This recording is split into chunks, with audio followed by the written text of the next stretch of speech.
नमस्कार, आप देख रहे हैं हमारी ये खास पेशकश और मैं हूं राजीव मिश्रा। विराट के विजेता फिर तैयार हैं, फिर हमला करने को बेकरार हैं। सामने इस बार इंग्लैंड की टीम होगी, पिच अपनी होगी, परिस्थितियां अपनी होंगी और ऐसे में भारतीय टीम के पास शुरुआती एडवांटेज जरूर होगा जब 5 फरवरी से भारतीय टीम मैदान पर उतरेंगी। दुनिया भर की निगाहें भारतीय टीम और उसके कॉम्बिनेशन पर लगी होंगी, वहीं तमाम भारतीय क्रिकेट फैंस की निगाहें विराट के उस तारे और सितारे पर लगी होंगी जो भारतीय परिस्थितियों में ज्यादा बेहतर बल्लेबाजी करते हैं और विदेशी पिचों पर अक्सर वो चोट खाने का और भारतीय टीम के बाकी बल्लेबाजों को बचाने का काम करते हैं। हम बात कर रहे हैं चेतेश्वर पुजारा की और साथ ही बात कर रहे हैं उन 2 खिलाड़ियों की जो विराट के तो चाहते हैं, लेकिन इस सीरीज में यानी इंग्लैंड के खिलाफ होने वाली सीरीज में सिर्फ एक खिलाड़ी को मौका मिलेगा। अब हार्दिक पांड्या खेलेंगे नंबर 6 पर या के राहुल को मौका मिलेगा, इस पर भी कई तरह की डिबेट है, कई तरह के सवाल हैं। इन सभी मुद्दों पर डिटेल में बातचीत करेंगे। हमारे साथ विराट कोहली के कोच राजकुमार शर्मा जी होंगे और राजकुमार शर्मा जी से उनके व्यूज हम जाने, वो क्या सोचते हैं कि राहुल और हार्दिक पांड्या को लेकर, वो क्या सोचते हैं चेतेश्वर पुजारा के हिंदुस्तान के पिचों पर जो बल्लेबाजी करेंगे उसमें किस तरह का रोल होगा, क्या उनके स्ट्राइक रेट में एक बड़ा चेंज देखने को मिलेगा। इन सभी मुद्दों पर डिटेल में बातचीत करें उससे पहले एक रिपोर्ट दिखाते हैं आपको चेतेश्वर पुजारा की बल्लेबाजी को लेकर, उनका जो रोल रहा है इन दिनों भारतीय टीम में उसको लेकर और एक अनसंग हीरो की तरह कैसे वो भारतीय टीम को हर टेस्ट मैच में एक इंपॉर्टेंट रोल अदा करते नजर आते हैं, कैसे भारतीय टीम को टेस्ट सीरीज में जीत दिलाते हैं और चुपचाप साइड में खड़े होकर निकल जाते हैं। क्योंकि चेतेश्वर पुजारा उन पोस्टर बॉयज जैसे नहीं है जो बहुत फ्लैम्बॉयंट हो, लेकिन उनका जो रोल है, जो उनका किरदार है टेस्ट क्रिकेट में खास तौर से, वो हमेशा से बहुत इंपॉर्टेंट रहा है। तो चलिए आपको दिखाते हैं चेतेश्वर पुजारा ने ऑस्ट्रेलिया में क्या कुछ रोल प्ले किया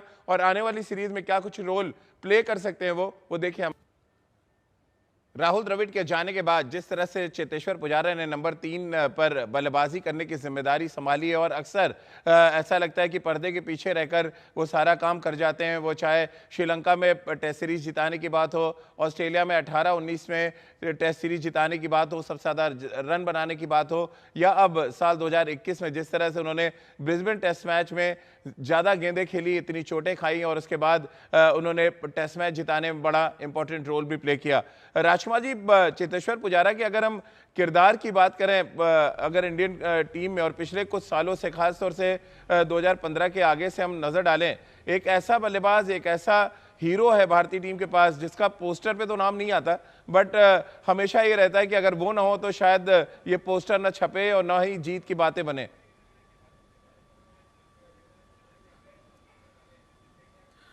बिल्कुल राजीव, एक बहुत इंपॉर्टेंट रोल प्ले करते हैं वो भारतीय मिडिल ऑर्डर में, और मैं कहूंगा कि शायद भारत की बल्लेबाजी टेस्ट मैच में उनके अराउंड रिवॉल्व करती है। जिस तरह की जिम्मेदारी लेते हैं और एक कॉन्फिडेंस देते हैं अपनी टीम को कि एक एंड पर मैं खड़ा हूं, आप दूसरे एंड पे स्ट्रोक्स खेलिए। क्योंकि अगर भारतीय आप लाइनअप देखें तो सभी भारतीय टीम में प्लेयर्स जो बल्लेबाज हैं ज्यादातर स्ट्रोक प्लेयर्स हैं और वो स्ट्रोक्स तभी खेल सकते हैं जब एक एंड सेफ होता है, और वहां पर हमारे महारथी ये खड़े होते हैं और दूसरे अपने सारी टीम को कॉन्फिडेंस देते हैं कि मैं खड़ा हुआ हूं, इधर से विकेट नहीं गिरेगा, आप लोग अपने स्ट्रोक्स खेल सकते हैं। तो ये एक बहुत मैं कहूंगा आत्मविश्वास है चेतेश्वर पुजारा को अपनी टेक्निक पर, अपने टेम्परामेंट पर, जो कि बहुत इंपॉर्टेंट रोल प्ले करता है भारतीय टीम की जीत में, और हमेशा से वो अनसंग हीरो की तरह ये काम करते आ रहे हैं भारत के लिए। बिल्कुल, लेकिन ऐसा होना नहीं चाहिए रितेंद्र, आपको नहीं लगता जो क्रेडिट कभी राहुल द्रविड़ को मिलना चाहिए था वो क्रेडिट उनको कभी नहीं मिला। अब रिटायरमेंट के बाद उनकी चर्चा जरूर होती है, कुछ उसी तरह के किरदार और कुछ उसी नंबर पर बैटिंग करते हैं चेतेश्वर पुजारा, लेकिन वो क्रेडिट नहीं मिलता कभी चेतेश्वर पुजारा को जिसके वो हकदार हैं। जी हाँ राजीव, इसीलिए कहा जाता है T20 क्रिकेट या शॉर्टर फॉर्मेट का यहाँ पे टूटी बोलती है। तो इसी कारण जो टेस्ट प्लेयर्स हैं, जो जिनको टैग दिया गया है कि वो टेस्ट ही खेलेंगे, उनका ज्यादा नाम नहीं होता है। लेकिन हमें मानना होगा ये स्तंभ है, test cricket is the real cricket. और जैसी क्रिकेट ऑस्ट्रेलिया में हुई है ये टेस्ट सीरीज, यहां से जो ऑडियंस का जो इंटरेस्ट है वो जरूर वापस आएगा, क्योंकि टेस्ट क्रिकेट ने अपना अस्तित्व कहीं ना कहीं खोया है। अगर हम पिछले कुछ सालों की बात करते हैं तो हमें पुजारा जैसे प्लेयर्स की जरूरत है, और जैसे हम सब बात कर रहे हैं, दुनिया बात कर रही है, ऐसा जिगर वाला खिलाड़ी चेतेश्वर पुजारा, इतना अच्छा टेम्परामेंट, ये अच्छी बात है, भारत के लिए खेलते हैं। फिंगर्स क्रॉस, पुजारा अगर ऐसे ही रंग बनाते रहेंगे, हमें कोई भी मुश्किल नहीं होगी किसी भी टेस्ट सीरीज में। बिल्कुल, और चेतेश्वर पुजारा का जो रोल है टीम इंडिया के साथ, जो किरदार है उनका, उसको शायद राजकुमार जी विराट बहुत बेहतर तरीके से समझते हैं। तभी जब ग्रेडिंग सिस्टम लाने की बात थी तो ए ग्रेड में रखा गया चेतेश्वर पुजारा को, 5 करोड़ के ब्रैकेट में है, और शायद ये दर्शाता है कि कितने इंपॉर्टेंट है। वो T20 नहीं खेलते, वनडे नहीं खेलते हिंदुस्तान के लिए, IPL नहीं खेलते, लेकिन टेस्ट क्रिकेट खेलने के लिए उनको 5 करोड़ रुपए मिलते हैं भारतीय टीम के लिए। ये बड़ी अच्छी बात है राजीव, की विराट उनको बैक करते हैं, और बैक उनकी एबिलिटी की वजह से करते हैं, उनकी कैपेबिलिटी की वजह से करते हैं। और बिल्कुल सही बात है कि अगर वो T20 नहीं खेल रहे हैं या वनडे नहीं खेल रहे हैं, स्टिल वो भारत के लिए बहुत इंपॉर्टेंट है, क्योंकि टेस्ट में वो बहुत उनका किरदार बहुत इंपॉर्टेंट है, और उस किरदार को वो भली भांति निभा रहे हैं। ये बहुत बड़ी बात है कि जो प्लानिंग होती है उसको आप एग्जीक्यूट कैसे करते हैं, और उसको एग्जीक्यूट वो जाके ग्राउंड में करते हैं, कॉन्फिडेंस देते हैं भारतीय बल्लेबाजी को कि मैं खड़ा हूं, कितनी भी बॉल स्विंग हो रहा हो, ग्रीन टॉप विकेट हो, खराब विकेट हो, कैसा भी बॉलिंग अटैक हो सामने, चेतेश्वर पुजारा वहां पर एक स्तंभ की तरह खड़े रहते हैं, और बाकी उनके इर्द गिर्द सब प्लेयर खेलते हैं। बिल्कुल, और रितेंद्र आपके पास आए उससे पहले राहुल द्रविड़ क्या सोचते हैं चेतेश्वर पुजारा की बल्लेबाजी के बारे में? क्या कुछ रोल होगा उनका हिंदुस्तान के पिचेस पे जब भारतीय टीम अक्सर खेलती है, क्योंकि तब बाकी स्ट्रोक प्लेयर्स की चर्चा होती है और चेतेश्वर पुजारा की चर्चा कम हो जाती है, क्योंकि ऑस्ट्रेलिया, न्यूजीलैंड या इंग्लैंड आप खेलें तो चेतेश्वर पुजारा आपको भगवान की तरह नजर आते हैं। अब क्या इंग्लैंड के खिलाफ जो सीरीज है उसमें भी चेतेश्वर पुजारा का रोल उतना ही बड़ा होने वाला है? इस पर शायद टेस्ट क्रिकेट की यही बड़ी खूबसूरती भी है, जिस बात का जिक्र राहुल द्रविड़ कर रहे थे कि ऑस्ट्रेलिया में 3 तेज गेंदबाज, 1 स्पिनर मिले थे, और जब चेन्नई में पहला टेस्ट मैच शुरू होगा, कोई बड़ी बात नहीं कि इंग्लैंड 2 या 3 स्पिनर्स के साथ जाए, हालांकि तेज गेंदबाज उनकी ताकत रहे हैं, और ये देखना वाकई बहुत दिलचस्प होगा कि आप टेक्निक अपनी कैसे चेंज करते हैं। और ये भी बड़ा चैलेंज है रितेंद्र चेतेश्वर के लिए, ऑस्ट्रेलिया की बाउंसी ट्रैक्स पे खेलने के बाद अब आप चेन्नई की एक ऐसे ट्रैक पे खेलेंगे जहां पहले दिन ही स्क्वायर टर्न देखने को मिल सकता है, और एक और बड़ा टेम्परामेंट और आपकी टेक्निक का टेस्ट होता है। और ऐसे में चेतेश्वर पुजारा का रोल आपको कितना बड़ा नजर आ रहा है जब England versus India test series शुरू होगी? जी हाँ राजीव, ये बहुत इंपॉर्टेंट सवाल है। और चेतेश्वर पुजारा डोमेस्टिक क्रिकेट जब खेलते थे, यहाँ के बेताज बादशाह थे, बहुत रन्स बनाते थे, डबल 100, ट्रिपल 100 इनके नाम है।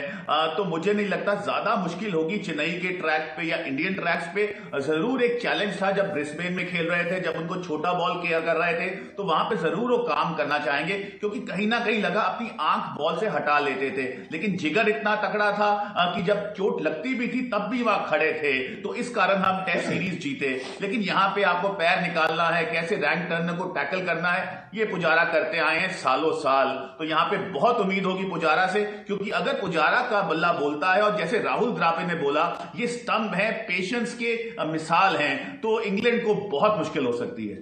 बिल्कुल, चलिए, और सबसे इंपॉर्टेंट क्या है राजकुमार जी की, उनका जो हिंदुस्तान के पिचेस में औसत बहुत तेजी के साथ बढ़ जाता है, 60 के औसत से वो रन बनाते हैं इंडियन पिचेस पे, और शायद जो लो एंड स्लो ट्रैक्स हैं वो उनकी टेक्निक को बहुत सूट करते हैं। फास्ट और बाउंसी ट्रैक्स के बाद आप स्लो एंड लो ट्रैक पे खेलेंगे, ये कितना बड़ा चैलेंज आप देख रहे हैं चेतेश्वर पुजारा के लिए, और टीम इंडिया के लिए उनका रोल आप कैसे देखते हैं?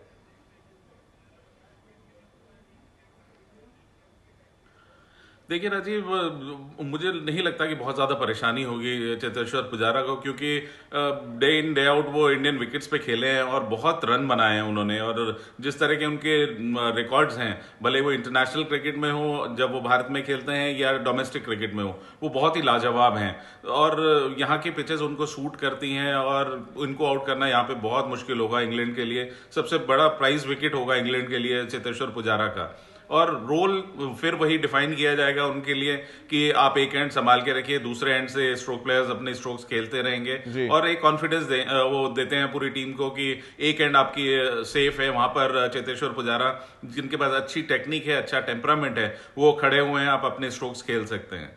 चलिए, और स्ट्रोक प्लेयर्स की आप बात कर रहे हैं तो 2 इंपॉर्टेंट बल्लेबाज भारतीय टीम में इंक्लूड किए गए हैं, के राहुल और हार्दिक पांड्या को टेस्ट टीम में जगह मिली है, लेकिन इनमें से कोई एक ही बल्लेबाज टेस्ट टीम में अपनी जगह बना पाएगा। जिस तरह का कॉम्बिनेशन हमने देखा था ऑस्ट्रेलिया में, कौन सा वो बल्लेबाज होगा जो विराट कोहली का दिल जीतने में कामयाब रहेगा? क्योंकि क्वारंटीन के बाद 5 फरवरी से पहला टेस्ट मैच चेन्नई में होगा, और ये भी देखना बड़ा दिलचस्प होगा कि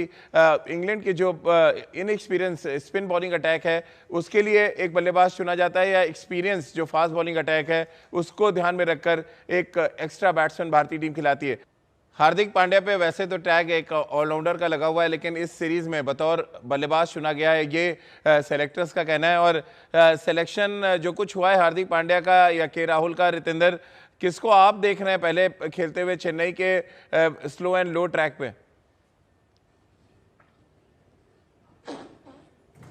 राजीव, अगर हार्दिक पांड्या बॉलिंग कर रहे होते, हमें ऑलराउंडर की तलाश है, ऑलराउंडर आपको स्टेबिलिटी देते हैं, तो एनी डे हार्दिक पांड्या खेलते हैं। लेकिन अगर वो बॉलिंग अब नहीं कर रहे हैं और जैसे संकेत आ रहे हैं, तो केएल राहुल का खेलना तय है। आपके पास एक ऐसा बल्लेबाज है जो लंबे रन बना सकता है, जिसको सेशन टू सेशन खेलना आता है। क्योंकि अगर हम कंपटीशन हार्दिक पांड्या का केएल राहुल का सिर्फ बैटिंग पे करते हैं, देन केएल राहुल को पहले मौका मिलेगा।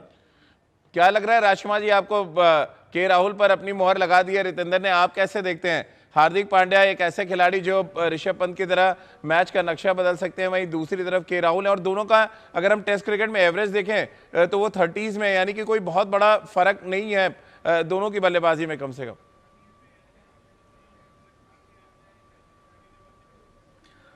देखिए राजीव, जहाँ तक बात है हार्दिक पांड्या की गेंदबाजी की, तो मुझे लगता है कि वो शायद थोड़ी गेंदबाजी कर सकते हैं, और अगर जरूरत पड़ी तो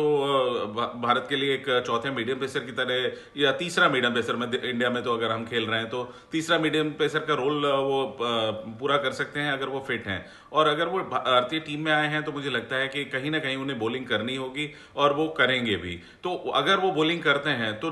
बिल्कुल मुझे लगता है कि एज हार्दिक पांड्या के पास होगी, क्योंकि वो एक ऐसे बल्लेबाज हैं जो कि लोअर ऑर्डर में बहुत तेज रन बना सकते हैं और मैच दूर ले जा सकते हैं इंग्लैंड से।